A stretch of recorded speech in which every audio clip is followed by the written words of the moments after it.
भारत के एक छोटे से गांव में दो घनिष्ठ मित्र रहते थे, राहुल और अमित।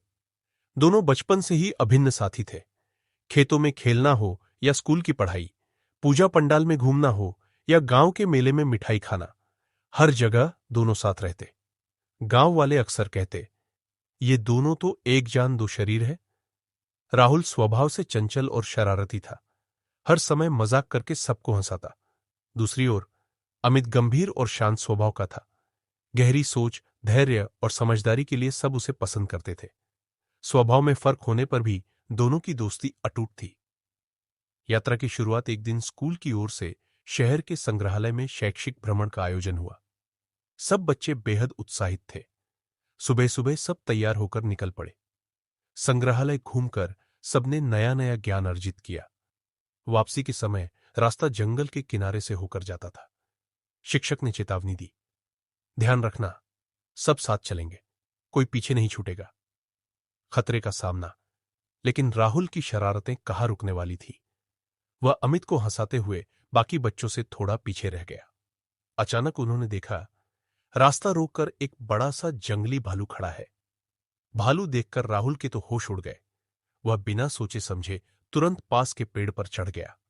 अमित के पास ऐसा करने का समय नहीं था। उसने तुरंत याद किया कि भालू अक्सर मृत शरीर को नहीं छूते, इसलिए वह जमीन पर लेट गया और सांस रोककर मृत होने का अभिनय करने लगा। भालू धीरे धीरे उसके पास आया। गर्म सांस उसके चेहरे पर लग रही थी। भालू ने सिर के पास सूंघा, शरीर के चारों ओर घूमकर देखा। पल भर को लगा कि अभी हमला कर देगा, लेकिन नहीं। थोड़ी देर बाद भालू धीरे धीरे जंगल की ओर लौट गया। सच्चाई का सामना खतरा टलते ही राहुल पेड़ से उतर आया। अपनी शर्म छिपाने के लिए हंसते हुए बोला, अरे अमित, वो भालू तुम्हारे कान में क्या कह रहा था? अमित शांत स्वर में बोला। भालू ने कहा, जिस दोस्त ने संकट की घड़ी में साथ छोड़ दिया, उसे कभी सच्चा दोस्त मत मानना। यह सुनकर राहुल का सिर झुक गया। उसे अपनी गलती का एहसास हुआ। वह समझ गया कि दोस्ती का असली मतलब सिर्फ हंसी मजाक नहीं, बल्कि मुसीबत में साथ निभाना है। रिश्ते में बदलाव उस दिन के बाद राहुल पूरी तरह बदलने लगा। उसने निश्चय किया कि अब कभी अमित को अकेला नहीं छोड़ेगा। पढ़ाई में मदद करना हो, बीमारी के समय देखभाल करनी हो या किसी भी कठिनाई में साथ खड़ा होना हो, राहुल हमेशा तैयार रहता। अमित भी जानता था कि राहुल ने गलती से सीख ली है। धीरे धीरे उनकी दोस्ती पहले से कहीं अधिक मजबूत हो गई। गांव की सीख घटना की चर्चा पूरे गांव में फैल गई।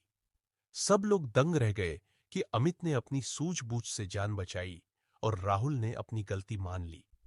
शिक्षक बच्चों को समझाने लगे, सच्चा दोस्त वही है जो मुश्किल समय में साथ खड़ा रहे। सिर्फ मौज मस्ती में साथ रहने वाला दोस्त असली नहीं होता। गांव के बुजुर्ग भी इस उदाहरण को सुनाकर बच्चों को शिक्षा देने लगे।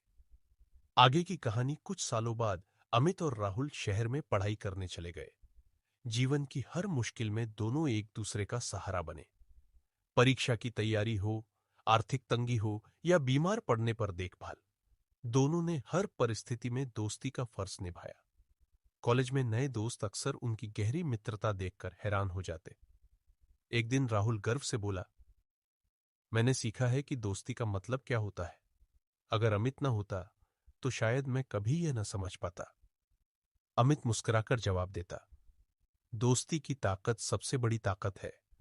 यही हमें मुश्किल रास्तों से निकालकर सही मंजिल तक पहुंचाती है। अमित की बात सुनकर राहुल की आंखें भर आईं। उसने अमित का हाथ पकड़कर कहा, तुम्हारे बिना मैं आधा अधूरा हूं। अगर उस दिन जंगल में भालू के सामने तुम हिम्मत न दिखाते तो शायद हम आज तक जिंदा न होते।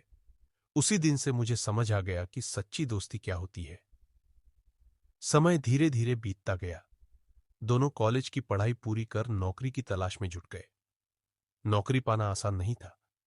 कई जगह रिजेक्ट हो जाने पर राहुल फिर से हताश होने लगा, लेकिन अमित ने उसे समझाया, दोस्त, हमें हार नहीं माननी चाहिए। जैसे उस दिन जंगल से हमने मिलकर जान बचाई थी, वैसे ही आज भी हम मिलकर अपने सपने पूरे करेंगे। अमित की बातों ने राहुल में नया जोश भर दिया। संघर्ष और सफलता, कुछ महीनों की कड़ी मेहनत और संघर्ष के बाद अमित को एक सरकारी नौकरी मिल गई। राहुल को अब भी काम नहीं मिला था, पर अमित ने उसे कभी अकेला महसूस नहीं होने दिया।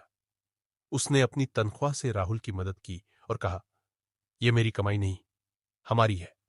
जिस दिन तुम्हें नौकरी मिलेगी, तुम मेरी मदद लौटा देना। राहुल की आंखों से आंसू निकल आए।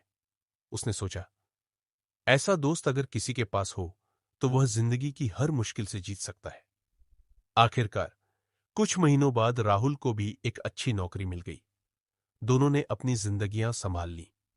गांव